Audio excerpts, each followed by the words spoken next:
What single element enriches the quality of our life and the lives of those around us? Let's talk about it in this edition of Book Fun TV with Ace Collins.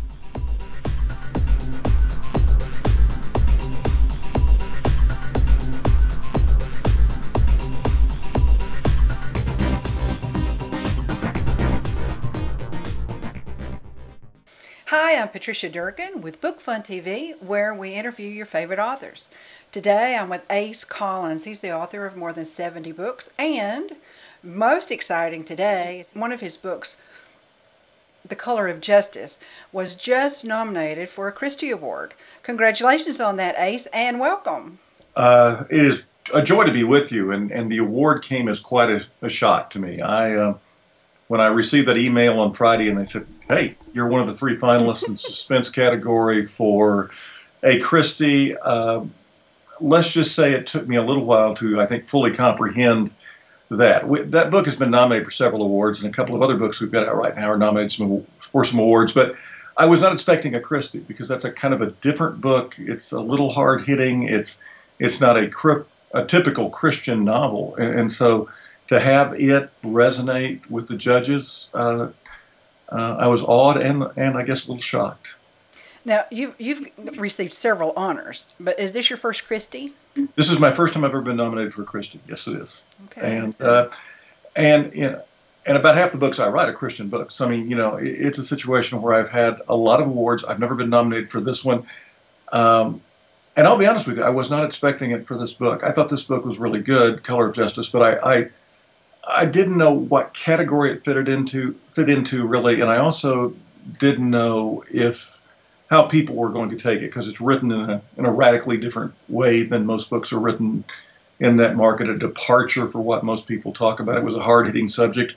I was kind of surprised that Abingdon would even let me take on, and boy, this is a nod to them, but take on the subject of race relations in 1964 and then race relations again right now. But I guess when you look at what is going on in the news in places like Baltimore, Ferguson, Missouri, and others, maybe the timing on this particular project was very good. And this is set in the mid-'60s, but a lot of your writing is set in the 30s and 40s. Is that right? I love the 30s and 40s. I love history. So, I mean, when you look at In the President's Service series, for instance, is a pickup of the novel The Yellow Packard and a continuation of the character in that, Helen Meeker. Yellow Packard started in 36, ended in 42. In the President's Service starts in 42, and we're working our way through World War II. And I think I chose World War II because that was the emergence of the female, really as an accepted working part of American society. They'd been in the background until then. It was rare to see a female who had a lead role in doing something. But suddenly you've got Rosie the Riveter, who actually died yesterday, the model for Rosie the Riveter. And you have got women flying airplanes. You've got people who are working in all kinds of different plants in all kinds of different positions they weren't allowed to work in before World War II. And so it seemed natural, therefore, to take a woman who was kind of, if you have watched Agent Carter on television, that's part of the Marvel comic things, Helen Meeker is an Agent Carter without the superhero tendencies. She's just a woman who operates on brains, wits, intelligence, and instinct, and therefore is a hero for 1942 that was very different, but by the same token, is maybe a hero that's ahead of her time even in 2015. She's a unique character who works for the President of the United States and lives out adventures. And when Fred, who is with Elk Lake Publishing, asked me to do this book series, it was kind of exciting because these books are done in episodes, and it's like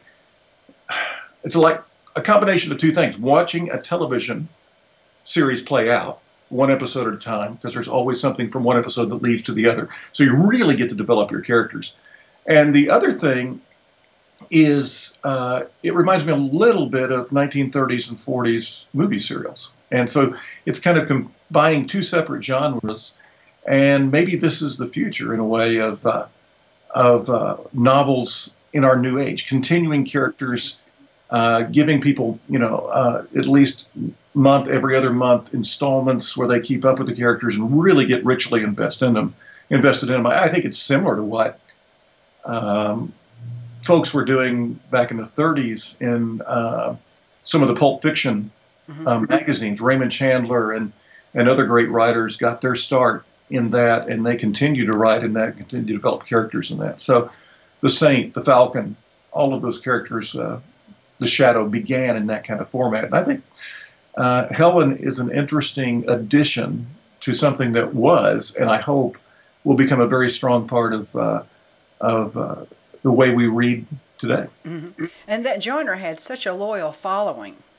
And I think that's what we're trying to build, building people who want to invest in the characters, want to know more about the characters. The constant I get when I write a novel, and of course novels are basically separate entities, then you put the characters away and you don't get to play with them again. When you look at that, you have all this email from people going, what happened to so-and-so, what happened to so-and-so? Well, finally, in the President's Service series, I get to actually answer those questions. Well, here's what's going to happen now. Here's what's going to happen next. And so it's not only satisfying to the author, it's very satisfying to the reader, too. Because the saddest week of my life on a regular basis is that week that I finish a novel. I was explaining that to some college kids this week, and they were kind of fascinated by it. Because I am putting away characters that I've created that have become very real to me, and I know that I'm probably not going to get to interact with them again. In the President's Service allows me to interact, and boy, that's fun stuff. And right now it's an ebook series, but it's going to become... It's in print. The first 4 volumes are in print right now. The 5th volume comes out this week, somewhere on my shelf right here. Here's 3 of them. Well, here's 2 of them right here. So they are out in print form now. It has been ebook only. And so from here on in, the ebooks and the print versions will come out at the same time. Wonderful. And so we have a print and an ebook version coming out next week. How far do you envision this series? Is it open-ended? If fans want it, we'll keep it going because there's so many different angles that you can take. After all, it's World War II. There's so many different places you can go. Right now, we're in 1942. Historically, we're about a month past Doolittle's Raiders, the first bombing run in Japan. And so we want to take it through all of those different times. And the wonderful thing about writing the series is I get to explore and learn things. For instance, I just finished reading a newspaper that was published on April 13th, a complete New York Times, so right at front to cover, April 13th, 1945. In April 12th, 1945 was when FDR died. And so I read the newspaper as news as it happened. Sitting up here to my right is a 1942 State Farm road atlas that I basically looked through to find out route numbers. And so to find out city locations, towns, populations, and things like this. And so to do the tracks and the racing through the country that we do, I have had to get to know DC-3 passenger planes very well, including how to fly, how to sit in the cockpit and pretend to fly one. And it's allowed me, I already knew about the cars, but it's allowed me to know the music, the literature, and we add elements of that in the books. You actually will have her turn on the radio and hear a song. We've got one character that speaks in nothing but 1942 teenage slang. And it is, I've got a slang dictionary, and it's like, when you hear it, if you think about it, it makes sense. But when you first hear it, you're totally lost. It's like writing a foreign language. So many different things I get to do that are so fun that I normally don't get to do on a regular basis. And I get to expand upon it and do it. Essentially speaking, already in the Helen Meeker series, we've written 2 full-length novels in all these episodes. So heaven knows how many, when it's all over, you combine them all, how many words we're going to have. But that's a luxury. I don't have to count words. I just have to write adventures and continue those adventures and take people everywhere. And you've got a villain that you can really develop who is intelligent and wise and evil at the same time. And Helen's quite a character. I love her. And the great thing about it is that the woman on the cover of the books is actually someone I know, and so I can tell her what's going on. They can shoot with the right clothes, the right props. Then the artist, who at this particular point I don't know, can actually put all of that together in a cover that kind of hints at what the story is on the inside of the cover, too. And this is just a representation of your interest in this time period in history. It is. Hollywood Lost, which was released on April 21st, is a book set in 1936, already getting really good reviews. It's set to movie lot, and you go behind the scenes in the movie lot, so you're behind the scenes, and there's a serial killer lurking in the shadows this whole time, and you got an innocent girl from Oklahoma who has escaped the Great Depression and the Dust Bowl to come out to Hollywood to find work in the wardrobe department. And if you like old films, there was a review that was written today that if you love old films, you're going to love the book because it takes you into all of those areas. I've got a book that comes out in maybe the most out of the 85 books I've written, maybe the most unique book I've ever done comes out in October. 2 years ago in March, a book proposal is about 50 pages long. Most people don't know that. 3 sample chapters, synopsis, overview, sales packages, proposals. And I wrote a book proposal as a joke for my agent and sent it to her, expecting her to immediately email me back and said, "What are you thinking?" Instead, she read it and thought it was great. And the joke became on me because it was sent off to a publisher and they immediately bought it, and I had to write my own April Fool's joke. So, and the joke that's on me is the fact that I have a series of murders that are committed in Chicago in 1946 and the year after the war ended.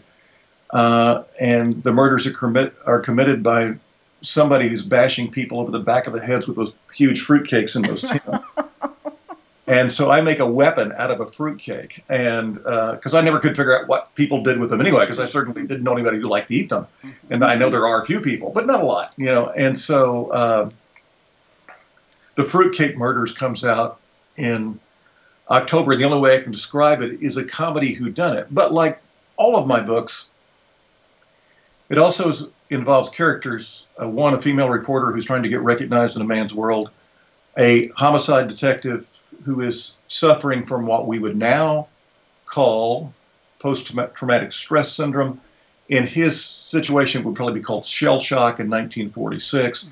Trying to deal with what he did in World War II, and another soldier who's his best friend who's trying to escape the memories of World War II and not confronting them. So, whereas we have a comedy whodunit with a lot of laughs and I think a really good mystery, we've given you 3 or 4 things that are kind of meaty to think about, and then the ultimate thing is it okay? And this is an interesting thought. Is it okay to do something that is morally right but lawfully wrong? And even though that has nothing to do with the murders, there's an underlying plot about a group of clergymen who are doing something after World War II that's morally right, but against the United States laws. And how does a cop deal with that? So that's the other element of that I think that's very interesting. And I think so, you know, we've talked before, and you know this about me. When I write books, I'm writing lead characters who are searching for a calling or searching for a place. It's true of Helen Meeker in the President's Service series, because she's fighting against the stereotypes of women at the time. She wants to be a leader. She wants to take charge. She wants to use her skills at the highest level she can, and that's not allowed. And so she's constantly going, well, maybe I should just be what people expect me to be rather than being more. Hollywood Lost, we've got a character who's trying to find out where she belongs. And so over and over again, the things that tie my novels together are lead characters who are kind of reluctant heroes. We go back to the Christy nominee, Color of Justice. Coop Lindsay, the attorney, is brought a case of a man who's been accused of murder. He happens to be a young black man who's been accused of killing a white girl in 1964 in Justice, Mississippi, which is an imaginary town, hence the title Color of Justice. And Coop doesn't want to take the case. He's a 5th-generation part of the community. He knows what it will do to his standing in the community. He knows he'll lose his law practice. He knows what his family will go to. He does everything he can not to be put in the position of having to defend this kid. I thought that was far more realistic than having him jump at the chance to lose everything to do something that was right. Yes. And ultimately, he decides what's the right thing to do and does it, but it's not something he wanted. And then that element of the story ends with a lot of open mysteries, 2/3 of the way through the book, and then it picks back up in modern times, and his grandson comes back to the same town of Justice, Mississippi, as a 29-year-old attorney, and he's trying to find out and solve the rest of the mystery. In the process, is given the opportunity to defend a high school teenager who happens to be white, who's accused of killing a black kid, an African-American kid.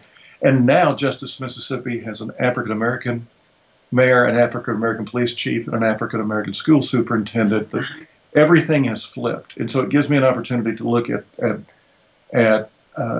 the same town, 50 years apart, and how things have changed, but underlying it, how the mistrust and the prejudice is still there. And so it's a tough book to write, but boy, it's a fascinating book to write. And like I said, to be nominated for a Christy, to do something that I thought about doing for 10 or 12 years before I actually did it, that was a whole lot of fun. It sounds like a fascinating concept that readers are not going to be able to put down very easily. Well, we've gotten basically all 5-star reviews, except for those people who don't like the jump from 1964 to 2014, because that kind of throws them off stride for a second. And there are certain people who grade it down to 4 stars because they think the dialogue is in the first part is forced. What they don't understand is that me being from the South, I understand what people spoke like, and they're not used to hearing the rhythm and the nuances of Southern language. One of the questions I was asked a couple of days ago that's really interesting, because I wrote a blog on it, was book dedications. People read book dedication and want to know what it's all about. And in A Hollywood Lost, I dedicate the book to, in a very cryptic way, to a young woman. And so I got asked the question, who was Shelby and why did you dedicate the book to her? And I actually wrote about a 500-page word blog that if people keep up with me on Facebook, I'll link to the site that's going to publish the blog in May. And it tells the story about why that novel was dedicated to that particular person who died last year and died at 21 years old. And they get to know her. And as I say in the blog, compared to writing a 2-line dedication, 2-sentence dedication that described Shelby, that was much harder than writing a 110,000-word book, because I had to compress what was one of the most remarkable people and remarkable lives I'd ever known into 2 sentences and do it justice. So I probably spent almost as much time on the dedication. And I have a feeling a lot of writers are the same way. When they dedicate books, they're dedicating to someone that they have an inability in their words to communicate what that person meant to them. Why did Shelby? How did she touch you so? Shelby, when she walked into my house the first time, was 18 years old. We feed between 50 and 70 college kids at our house every Sunday night. She was one of them that walked in the door. They come if they want to. There's no invitation. It's just open. We just feed them if they come in, and I do a little devotional. Shelby was 5 foot tall, big, kind of green-blue eyes, an incredible smile, cute, and I quickly figured out that when she walked in with this aw-shucks attitude, even though she didn't ask for it, everybody looked at her. Everybody noticed her. I still remember her standing in front of my 1957 jukebox, my Wurlitzer jukebox, plugging songs, watching her sway to the music. But she was a force of nature, and a positive force of nature. She lifted everyone that she saw. She was the cheerleader for the misfits on campus, and still was the most popular girl on campus. You spent 15 minutes with her, and she went from being cute to being Miss America. You could tell that Shelby was smiling from 100 feet away from the backside just by the way she walked. And she stuck notes underneath people's desks, underneath people's doors in the dorms, anonymous notes, praising them for something they had done that day. And she did that every night. She did those kind of things that lifted people up. I'd never known anyone quite like her in my entire life. And then a year ago at spring break, she went home perfectly healthy, never had a drug, never had a drink, went to bed one night and didn't wake up, just died. And the autopsy found nothing wrong with her whatsoever. She had run 3 miles that day. There was absolutely nothing wrong with Shelby. She just died at 21 years old. Mm. And the hole that it left on campus, where my wife was the chair of the education department, and the hole that it left with everyone who knows her was huge. So how do you, in a book dedication of 2 sentences, cover somebody who was that much of a positive force in the world? And it's impossible. And so, at least by writing the blog, I got to tell more people about her and how remarkable she really was. Well, you also have a book that's very popular that we haven't mentioned yet, and it's about dogs. Tell us about that. I write one nonfiction book a year, and there's a book that that came out last year, and Abington Press actually asked me to write this. They came to me because I'd written 2 books with Lassie, and so wrote Lassie: A Dog's Life. I also hosted the ABC TV special where they looked at Lassie's true history. That book, Lassie: A Dog's Life, was making 2 PBS specials. The book went crazy, sold hundreds of thousands of copies. And I did a follow-up on how to train your dog to be like Lassie and how to get the right dog in your life, called Lassie: A Dog's Life. And so they came to me and they asked, would you like to do another dog book? And I said, yeah, I've been wanting to do a book on dog heroes. And so I wrote a book on dog heroes, true stories of dogs who are heroes. But these dogs aren't necessarily all dogs that save lives. Yes, there are stories of dogs that drag people out of icy water and save their lives, but there are also dogs that go into hospitals as therapy dogs. And I wanted to show the full potential of dogs, but in doing so, each chapter embraces a trait that we as humans need to embrace as well, be it tenacity or fortitude, compassion. And so each chapter has a different title, a different quote to begin it, and then the story of the dog that does that. Something that I think you'll, I cited in the introduction. I think the world would be a lot better if man was less like man and man was more like man's best hero. And if we all had the traits of dogs, I think we would have a much better world in the process. And that leads me to my next question/observation. You're drawn to people in real life. You create characters and fictional characters, and you're drawn to even animals that make a difference in the world, aren't you?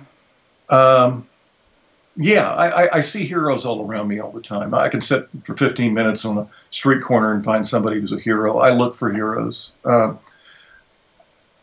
recognize that life is a team sport, and those heroes are the ones that lift you. I still, once a year, play Jimmy Valvano's ESPY speech from 20-some-odd years ago on ESPN and remember those words. On Sunday night, my devotionals are based really on taking maybe Christian text or parables, but they're turning them into what can we do now to help someone else out. My favorite quote is, maybe that's why I look for these people. My favorite quote is from Albert Schweitzer when he was talking to a graduating class at a large university in England. I don't know what your destiny will be, but I do know the only ones among you who will truly be happy are those who have sought and found how to serve. And I think that's where life is all about. We started off this program talking about the Christy Award.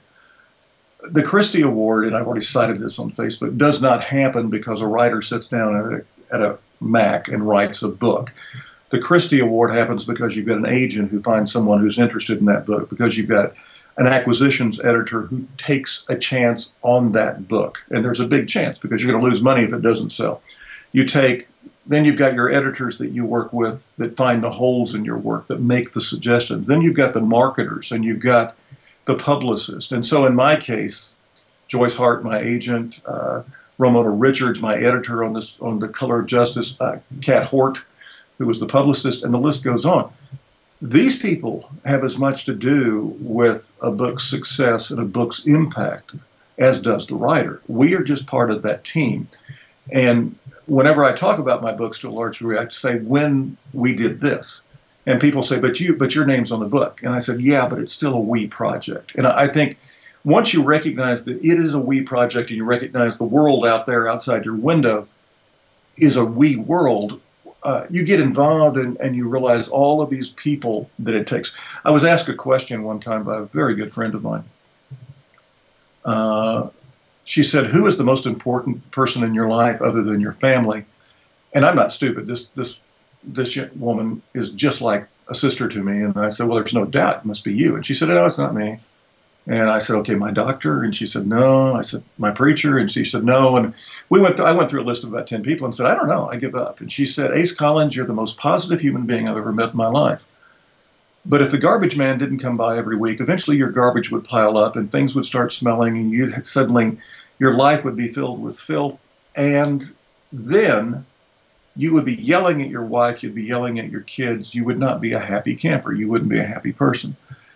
And it really did put life into perspective. The people who are the most important elements of our lives are the people who come into our lives and get rid of the baggage that we're carrying on our shoulders and in our mind that keep us from seeing our own potential. They're the cheerleaders. They're the Shelbys that I mentioned a while ago. They're the Nancys that I talked about in another book. They're the garbage folks. They take away the stuff that's holding you back. And there are too few, aren't there? There are too few, and we don't thank them enough. That's right. I mean, I go out whenever I see my garbage man and thank him every time I see him for what he does for my life. He does a great deed for me. And when we start thinking about how important we are, we need to recognize that there are people who give us the life that we have. And without those people, we don't have that life. So those people are therefore more important than even we are. Yes. Yes. I agree. I agree. The quality of our life is reduced significantly when they leave our life. And exactly. And who around you is serving you? And you'll find out if you actually analyze it, there's a lot. I think we live in a world where too many people spend too much time looking into the mirror and not out the window. And by looking out the window, they see not only the things that they can do in life, but they see all the people who are doing things for them as well. That's right. That's right. Oh, that is a great thought. That's a great thought. Before we close out, do you have a story you'd like to share with us? One more story, maybe? Let's go back. We talked about Shelby. We cited her as that. There was the week after she died, we had about 50 to 60 kids that came over to my house on a Sunday night to talk about Shelby. And there was one kid in particular who was normally angry. He was a college senior, opera major, ironically enough, built like a football player. His folks had just gotten a divorce. And Shelby worked in the doctor's office. Her student job was in the doctor's office at Ouachita. And here's this little 5-foot dynamo. And DeCarl walks in angry because he's caught bronchitis 4 days before bad bronchitis, 4 days before his senior recital, which he has to have to graduate. And the senior recital has been on the calendar for months. And the advertising has been out, and the family's coming in, and the doctor can't see him because the doctor's seeing somebody else. And he cussed Shelby out. He yelled at Shelby. He made Shelby cry. So here's this big 6-foot, 4-inch guy and this little 5-foot girl. And before it was all over, she got his cell number. Well, that night, DeCarl has had to put back his recital for 3 or 4 weeks till after spring break because of the bronchitis. He's still upset, and his phone vibrates. He looks at it, and Shelby has sent him a message telling him how talented he is in this one area and how blown away she was when she investigated him. And then the next morning he got up and Shelby had sent him a Bible verse to read. That continued for the next 3 weeks. She would be looking for things that he did better than anybody else. And every night, even though she really didn't know him, she had sent to Carl that statement. The next morning he'd get that Bible verse. DeCarl was telling us that night, that was the only time he ever met Shelby. Oh. And for 3 weeks he got those. And then one morning he got up looking anxiously at his phone, wanting to know what the Bible verse would be that morning.